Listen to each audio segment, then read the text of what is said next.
Hey friend, I'm Mike McCurry and you're listening to the Bible Tract Echoes radio broadcast. We're here today in Horseheads, New York. A very interesting name. And I'm joined by Pastor Joe Grimaldi. Some of you may recall him being on the program in previous days. It's probably been over a year since I've had you on Bible Tract Echoes, somewhere around there. But I'm excited to have him on. I had the opportunity, the privilege, to work with and for Pastor Grimaldi for about 5.5 years.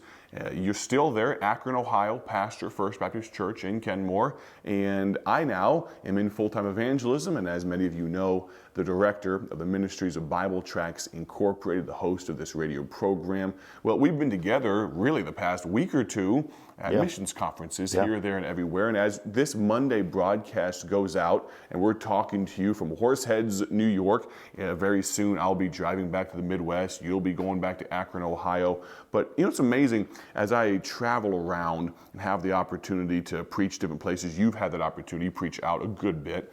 There's a lot of preparation that goes into that type of thing. And so this, today, we're going to talk about preparation. Before we do that, very quickly, let me tell you about a gospel tract. I have what could be considered a brand new gospel tract. I don't want to oversell it too much because this gospel tract titled The Guardian is actually kind of a riff off of a remake of a newer gospel tract called The Warrior. Many of you may recall that gospel tract. I co-wrote it with a Marine Corps buddy of mine who actually is on staff, Matt Pearson at Bible Tracts Incorporated. Some of you may have talked to Matt Pearson. He's the one that normally answers the phone and handles some of that customer service stuff. But of course, Marine, former Marine. I don't think you can say someone isn't a Marine anymore. Yeah, it's never former, it's a Marine.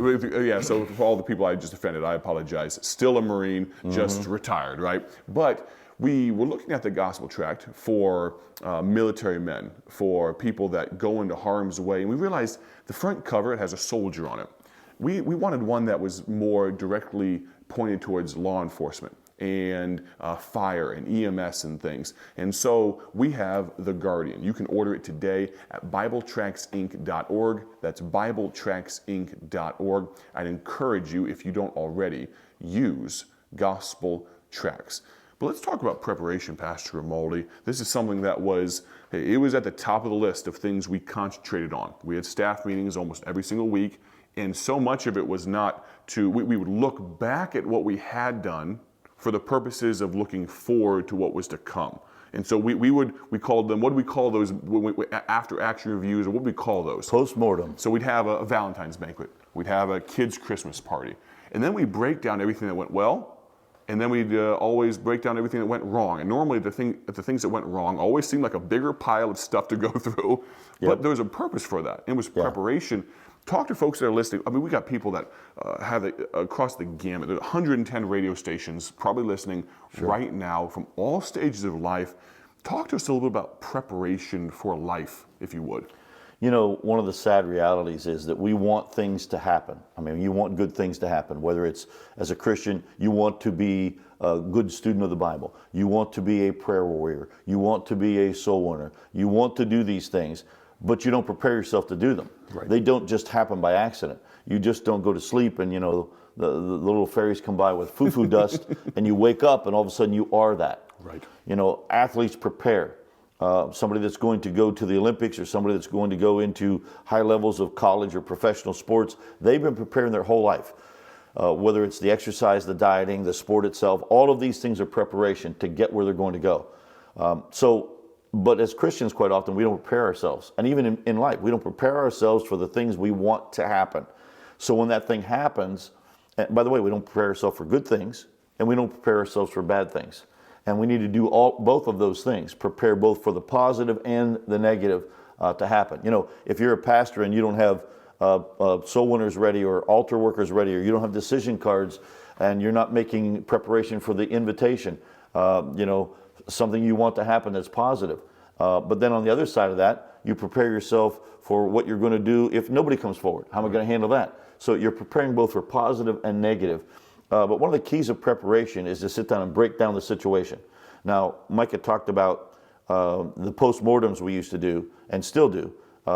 Why do we do that? Well, we do that because we want to sit down and look at what we did wrong and how we can do it better. And we would make a file on this, Right. so that we could do it. A template, if you will. Yeah, exactly. So next year, when we're starting the stages to prepare for the Valentine banquet, let's say, pull out the file so that we can remember right after the banquet, we sat down and talked about this. What did we say? Let's not do this again. Right. And what did we say? This was really good. Let's do it again, maybe with a little twist, okay, in my life, okay? Last year, I failed miserably at reading my Bible through. Just failed miserably, all right? Why did I fail? Okay, well, I had this little Bible reading schedule thing that I put in my Bible where you check off when you read, and I didn't like it, it didn't work, blah, blah, blah, blah, blah. And I'm not saying those things don't work. If that works for you, that's great, do it. But if you're failing at it, look at what you're doing, be honest enough. Some people can't be honest with themselves. Right. One of the great scriptures in the Bible is when the prodigal son is in the hog pen and he came to himself. That means he looked at himself for who he was in reality. Right. Not who he wanted to be, who he really was. Here's where I am. Now, how do I get from where I am to where I want to be? And he made a plan. Right. He said, I will go to my father and say, I have sinned before God and in thy sight. No more worthy to be called thy son. Make me as one of thy hired servants. So he had a plan. But then he actually did that plan. Right. Okay? I preach a sermon called The Danger of Good Intentions. Good intentions don't change anything. Right. So in preparation, that's one of the other secrets about preparation. Just because you thought about doing it and you prepared doesn't mean it happens. Well, I thought about buying a spare tire. Now I have a flat tire, and I should be okay because I thought about it. No. You actually now have to go out and get one. Right. Put it in the trunk, and now you've actually done it. You prepared the thought process and the planning stage of preparation, and then the performing. Absolutely. So you have to plan, and then you have to perform. So what is it I'm trying to accomplish? Bible reading people struggle with, and for everybody it's going to be different. But you got to figure out a plan. Prayer is the same way. Maybe some great prayer warriors are just so automatic for you. You've done it so long and you're so good at it. But if you don't like your prayer life, figure out something. Right. Do I need to get a prayer journal of some sort? Do I need a prayer list? Do I need to get a prayer partner that I can call for just 5 minutes? And after I hang up with them, then I can pray maybe for an hour by myself. It just spurs me and gets me in the right direction. You got to figure out what works. If what you're doing is not working, then you have to honestly evaluate that. And what works for Micah McCurry doesn't always work for Joe Grimaldi and vice versa. Yep. I've got to figure out what I'm doing wrong. And, Einstein said insanity is mixing the same elements together and expecting a different result. Right. I can't keep doing the same thing. Right. So the preparation of anything, spiritual as well. Why are you not a good soul winner? What are you doing wrong? Right. Well, maybe you can't come on Saturday when your church goes, or Thursday night. Maybe it's I don't mean to say it like this, but maybe it's a partner you have. Sure. It's so difficult for you to be with that partner, so forth. You got to figure out a way to comfortably get out of that and get into something else. What is your approach? Do you have Bible tracts? What is your opening? Do you say, hey, I have something for you, dear friend. Can I give you something to read? Right. Or do you go to church anywhere, or whatever it is? Right. What's the opening line? Right. And by the way, it doesn't have to be the same for everybody, to say the least. If it's not working, plan, prepare, figure out why is this wrong. Then, other side of it, what's good? Right. What really works for me? What should we keep doing? Don't throw the baby out with the bathwater. Nope. Fix the things that are broken, and then. So let's talk practically about Bible Tract Echoes. That's the name of the radio broadcast for people that want to live evangelistically, even outside the strictures and bounds of our church does outreach on this day or what have you. So obviously, maybe if you carried gospel tracts with you, you'd have a better likelihood of handing them out, right? But what are some things as people prepare themselves and then actually do it? Some people listening right now, they've never given a gospel tract out before in their life. So maybe we'd counsel them to start carrying gospel tracts, order from BibleTractsInc.org, but then they could just leave them on a gas pump. They could leave them on a dry spot in a public restroom. Talk to us just for the last 2 or 3 minutes about preparing to live evangelistically. And it's funny how this ties into your devotions and your prayer. Yeah. And if you have no relationship with God, that's another issue that we can talk about. But even as a Christian, if you don't have a great relationship with God, who are you going to tell about that? Are you really going to talk to God, to talk to people about God if you don't have a great relationship with Him? But talk to us about living evangelistically in our daily life. And here's one of the things, and I love the fact, Micah, you say all the time, you can't give them out if you don't have them with you. Right. And that's very true. But if that doesn't work for you, okay, I'm a person that can't have anything in my pockets. Sure. I can't have anything in my pockets. Yeah. I'm a fiddler. I wear holes in my pockets, you know, but, okay, so if you go into my truck right now in the parking lot, there are tracts in the door pocket, there are tracts in the little thing up here, there's tracts in my briefcase right over here off screen. I put them somewhere within arm's reach right. almost. You know, do you get deliveries from Amazon all the time, and you can put them on top of your refrigerator or put them by the door? Maybe you need to buy or get a little track rack right by your door for people that come to the door. And here's my track. Here's my track. It's there, because when you're in your pajamas and your furry slippers, you don't have a track in your hand. Right. Okay. Right. What do you use when you go to the grocery store? Sometimes ladies have these little purses that have coupons in them. Right. Put it there. Yep. Put the tracks somewhere that they're going to be there. If you go fishing with different people, throw some in the tackle box. Yep. In the boat. Where is it that works for you? Yep. Once again, it's not going to be exactly the same for everybody. Nope. Figure out what works for you. Absolutely. But put them within hand's reach so that they're always there for you. And then, where do you go? Think of creative ways. What do you do? Do you go to the gym? What can I do at the gym with them? You know, don't go into the showers and hand someone, you know, I mean, come on. You know, but there's something you can do. Absolutely.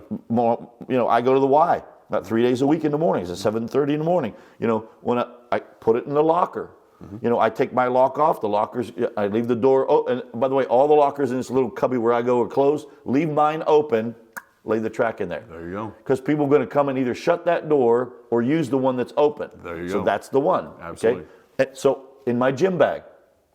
Okay, so I got a little gym bag. Got tracks in there. Now, I probably have 1,000 tracks right now. There's some in my, yes, they are all over the place. Right. But, you know, and yes, some of them will get ruined, and I hate that. Right. But if I don't have them in all those different locations, I won't use them. Absolutely. So the best way for me to use tracks is for me to get some. And by the way, they're different ones. Right. And yes, I do end up in a situation where I wish I had the track for law enforcement, you know, when I get that speeding ticket, you know, and I don't have that one. Right. I have this one. And you know what you do? You take that, call it negative reinforcement of, man, I wish I'd had, and you know what I would do? We act on that, and we do a little after action review and say, you know what? I guess I need to order some of that gospel tract and put it in my car. Lord willing, I don't need it for when I get pulled over, and hopefully that doesn't happen. But in all seriousness, have you ever thought about preparation? Or does life just, what there's like some commercial, life comes at you fast or something. Yeah, it's exactly. Can't remember what it's for, but life does come at you fast. Life is a vapor. This is a biblical concept, actually. They know they were talking about James this. 4:14. Absolutely. And for you, do you prepare for anything? I don't mean to put you on the spot, but I am asking you, are you going to rue the day tomorrow and the next day? I wish I had a gospel tract. Wish I had a gospel tract. Or will you act on it right now? Go to BibleTractsInc.org. That's BibleTractsInc.org. Thank you so much for listening. My prayer, as always, is that you have a great day for His glory. Thank you, Pastor Grimaldi. We'll talk to you very soon.